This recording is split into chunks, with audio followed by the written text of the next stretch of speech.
Hey, what's up, everybody? Welcome back to Tech Help, guys. So today I'm going to show you how to add a footer on WordPress. So very quickly, what we want to do here is go to Visit Site right here. Click on Edit Site. Now this is our main site right here. Now you can either do it like this per page. We'll click this and then just click on Block Inserter. From here, scroll down until you see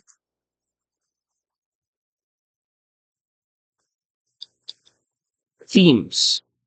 From themes, and take note, this is the same for Elementor.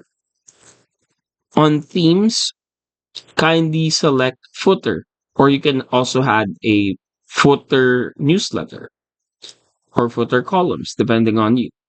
So here we're just going to add on footer. Let's say this is the page where we want to add a footer.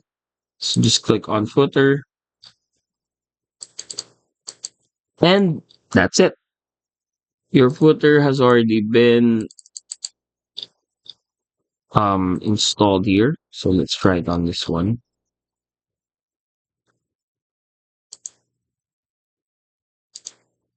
Let's add a footer here.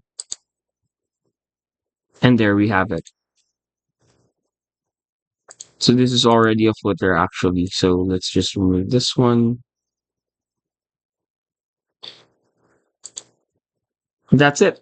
Hopefully we were able to help you out on this. If you did, please do not forget to hit the like and of course the subscribe button and follow us for more videos only here on Tech Help Guy.